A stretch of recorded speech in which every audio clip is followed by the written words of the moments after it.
சிறு வயதிலிருந்து கலை உலகத்திலேயே பிறந்து திரை உலகத்திலேயே வளர்ந்து உயரத்தில் வாழ்ந்து வந்தாலும் அமைதியாய் சிரித்துக்கொண்டு அடக்கமாய் தோற்றமளிக்கும் பன்முக திறமைசாலியின் சாதனை தொகுப்பை காணலாம்.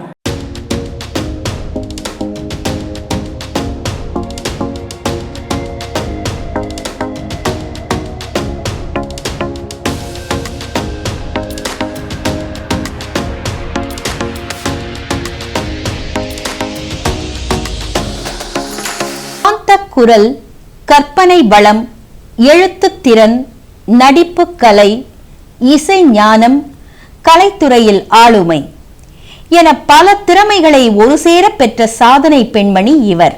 3 தலைமுறைகளாக திரு நாகரெட்டியின் விஜயா கம்பைன்ஸ் நிறுவனத்தில் கலைப்பணியாற்றிய திரு SS நீலகண்டன் 25 ஆண்டுகளுக்கும் மேலாக பல இசை அமைப்பாளர்களிடம் கூர்ப்பாடல் பாடிய இசைக்கலைஞர் திருமதி லலிதா தம்பதியினருக்கு 1955ஆம் ஆண்டு ஆகஸ்ட் மாதம் சென்னையில் பிறந்த இவருக்கு கலையும் இசையும் இரத்தத்திலேயே ஊறியவை. இவரது அன்பு தந்தை நிறுவிய லலிதாஞ்சலி ஃபைன் ஆர்ட்ஸ் நாடக நிறுவனத்தில் பல முன்னணி நடிகர் நடிகையருடன் சிறு வயதில் நடித்த இவருக்கு நடிப்பை விட சங்கீதமே பிடித்து போனது. அதுவே பின்னர் இவர் வாழ்க்கையில் எல்லாமுமாய் ஆனது. சிறு வயதிலேயே தந்தையால் தொடங்கப்பட்ட இன்னிசை குழுவில் தன்னுடைய சகோதரர்கள் சுந்தர், சுரேந்தர், சகோதரி ஷீலாவுடன் இந்த கானக்குயில் பாடிக்கொண்டிருந்த பொழுதுதான் மெல்லிசை மன்னர் திரு MS விஸ்வநாதன் அவர்கள் இவரது குரலால் கவரப்பட்டு இரு மலர்கள் திரைப்படத்தில் திரு TM சௌந்தரராஜன் அவர்களுடன் இணைந்து பாடும் வாய்ப்பை பெற்று தந்து திரைப்பட பாடகியாய் இவரது பயணத்தை தொடங்கி வைத்தார். பின்னர் பாமா விஜயம், சாந்தி நிலையம் திரைப்படங்களில் தொடர்ந்து பாடினார். கண்மலர் திரைப்படத்தில் இவர் பாடிய இனிய பாடலை கேட்ட பின் அப்பாடலை பாடியவரே திரைப்படத்தில் தோன்ற வேண்டும் என்ற அழைப்பை ஏற்று அபிநய சரஸ்வதி சரோஜா தேவியுடன் திரைவானில் தோன்றினார். இளம் வயதில் பல இசை மேடைகளில் தோன்றி தன் இசைத்திறனை வெளிப்படுத்திய இவர் பிற்காலத்தில் தன் தந்தையாரின் நிறுவனத்தில் பல நாடகங்களை இயக்கிய வெற்றி இயக்குனர் திரு SA சந்திரசேகர் அவர்களை காதலித்து கரம் பிடித்து நல்ல மனைவியாய் வீட்டில் மட்டும் நில்லாது கண்ணிமை போல் உடனிருந்து அவரது கலை பயணத்திற்கும் வலு சேர்த்தார். விட்டு கொடுத்து வாழ்வதுதான் தன் வாழ்க்கையின் வெற்றிக்கு காரணம் என்று கூறும் இவரை சமூக பொறுப்புடன் கூடிய பல படங்களை இயக்கும் இவரது கணவர் தான் இயக்கும் திரைப்படங்களின் கதை விவாதங்களிலும் ஈடுபடுத்தினார். 1982ஆம் ஆண்டு பட்டணத்து ராஜாக்கள் திரைப்படத்தின் கதாசிரியையாக சினிமா பிரவேசத்தின் முதல் படி ஏறியவர் தமிழ் மட்டுமல்லாது கன்னடத்திலும் கதாசிரியையாய் பணிபுரிந்துள்ளார். நீதியின் மறுபக்கம், எனக்கு நானே நீதிபதி, ராஜ நடை, நாளைய தீர்ப்பு, செந்தூர பாண்டி, ரசிகன், மாண்புமிகு மாணவன் போன்ற பல வெற்றி படங்களின் கதாசிரியரான இவர் புது யுகம் என்ற திரைப்படம் மூலம் தயாரிப்பாளராகவும் அறிமுகமானார். தனது திரைப்பணிக்கிடையே இசைப்பணியை மறவாத இவர் பாடிய பல்வேறு திரை இசை பாடல்கள் ரசிகர்களின் ஏகோபித்த வரவேற்பை பெற்றது. இவருடைய கலைப்பயணத்தில் தொடர்ந்து வெற்றி கொடி நாட்டிய இவர் 30 ஆண்டுகளாக கதாசிரியையாகவும் 10க்கும் மேற்பட்ட திரைப்படங்களின் தயாரிப்பாளராகவும் இருந்துள்ளார்.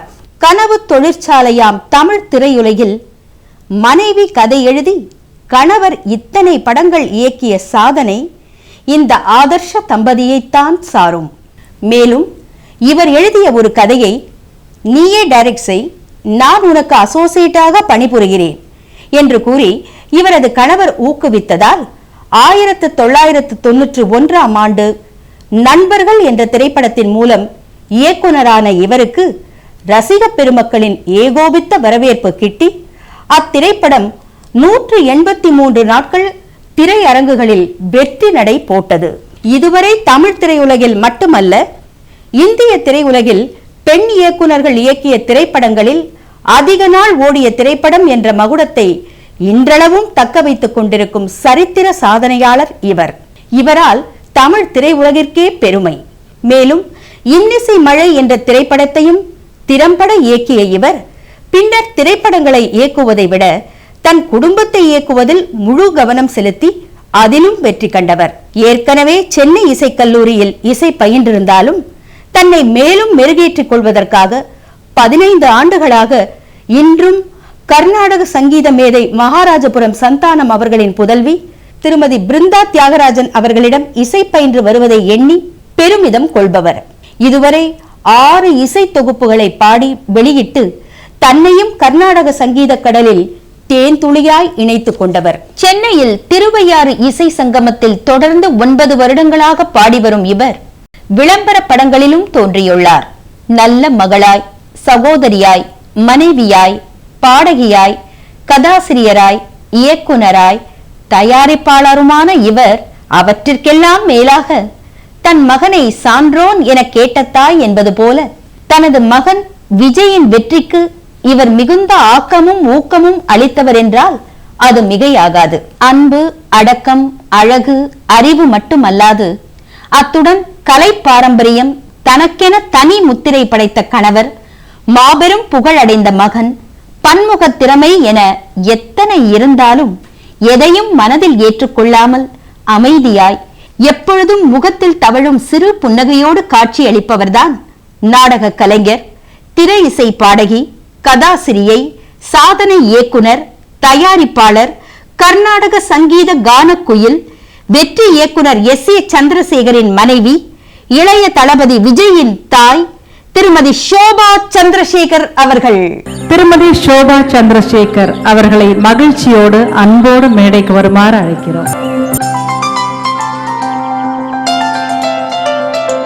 Mega Women Achiever Award, Special Award for Multifaceted Talent, an achievement in Tamil cinema.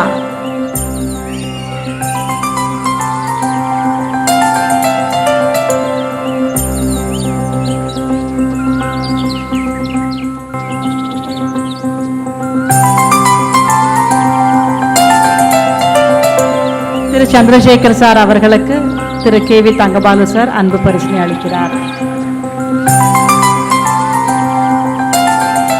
Madam, எங்களுக்காக ஒரு சில வார்த்தைகள் சார் கூட. எல்லோருக்கும் என் அன்பான வணக்கம். நான் யூஸ்வலாக இந்த ப்ரோக்ராமை எவ்ரி இயர் பார்க்கறதுக்கு தான் வருவேன். என்னை பன்முக கலைஞர்ன்ற ஒரு பட்டத்தை கொடுத்து எனக்கு இன்னைக்கு கௌரவித்த என்னுடைய சகோதரி திருமதி தங்கபாலு அவர்களை நான் மறக்கவே முடியாது. ஏன்னா இந்த தருணம் எனக்கு நெகிழ்ச்சியான தருணம். அவங்கள பார்த்தாலே என்னமோ ஒரு சாமியை பார்க்குற மாதிரியே இருக்கும் எனக்கு. அது என்னன்னு எனக்கே தெரியல.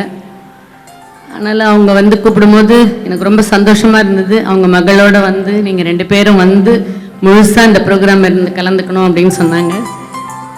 எனக்கு இந்த சந்தர்ப்பத்தை கொடுத்த அவர்கள் 2 பேருக்கும் என் மனமார்ந்த நன்றி. ரொம்ப சந்தோஷம்.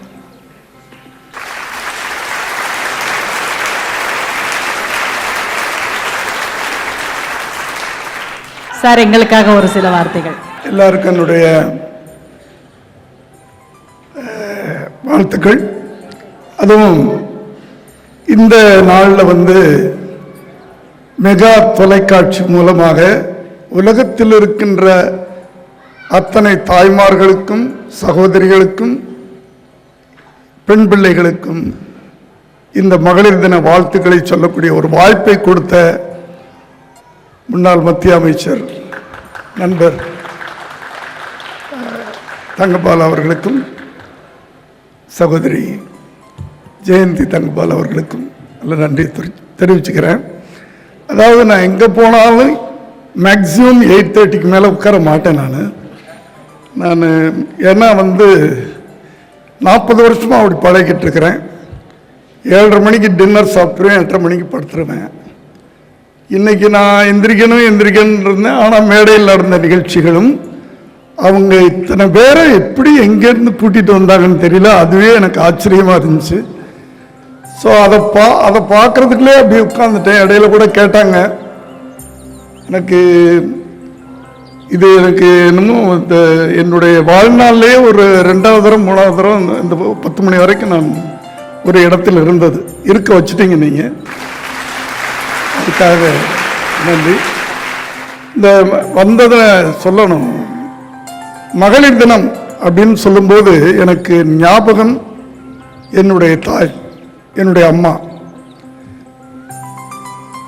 எங்கள் அம்மாவுக்கு நாங்கள் 4 பசங்க, 3 ஆம்பளை பசங்க, ஒரு தங்கச்சி, நான் கடைசி பையன். என்னுடைய 5 வயசு இருக்கும்போது எங்கள் அப்பா எங்களை விட்டுட்டு போயிட்டார். ஆனால் இந்த 4 பசங்களையும் எங்கள் தாய் ஒரு டீச்சர், எலிமெண்டரி ஸ்கூல் டீச்சர், எங்களை 4 பேரையும் வளர்த்து ஒவ்வொருத்தரையும் பெருசாக படிக்க வச்சாங்க.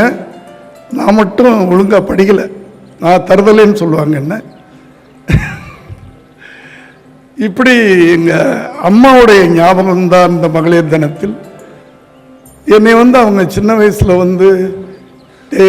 சினிமா பார்த்தா அவங்களுக்கு பிடிக்காது. சினிமாவை பார்த்துட்டு வீட்டுக்கு வந்தால் இங்கே சூடு வச்சுருவாங்க. ஆனால் அவங்க சூடு ஆடுறதுக்குள்ளே திருப்பி சினிமாவுக்கு போய்டுவேன். ஆனால் இருந்தாலும் அப்படியே இருந்து ஒரு நாள் நான் சொன்னேன், அம்மா முதல்ல நான் தான் கார் வாங்கி உங்களை உட்கார வைப்பேன் அப்படின்னு சொன்னேன். 12 வயசில் நான் சொன்னேன். அதை 25 வயசில் செஞ்சு காட்டினேன். எங்கள் அம்மாவை கார் வாங்கி அவங்கள உட்கார வச்சு வேளாங்கண்ணி கோயிலுக்கு கூட்டிகிட்டு போனேன் நான். அப்படிப்பட்ட தாய் எங்களோட கடைசி 23 ஆண்டுகள் கூடவே இருந்தாங்க. அந்த தாயுடைய பிளெஸ்ஸிங் நாங்கள் இன்னைக்கு, நான் நல்லா இருக்கிறேன், விஜய் நல்லா இருக்கிறாங்க. எங்கள் அம்மா எங்களுக்கு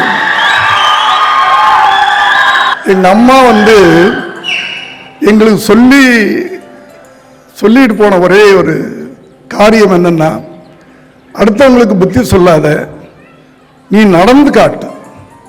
உன் வாழ்க்கை பார்த்து அடுத்தவர்கள் இப்படித்தான் இருக்கணும்னு நடந்துக்கணும்.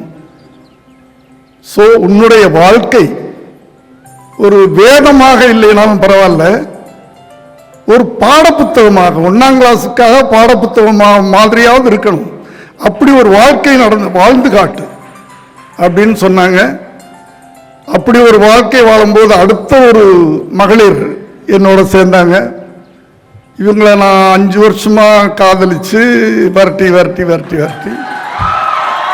இதெல்லாம் உங்களுக்கு தெரிஞ்ச விஷயங்கள்.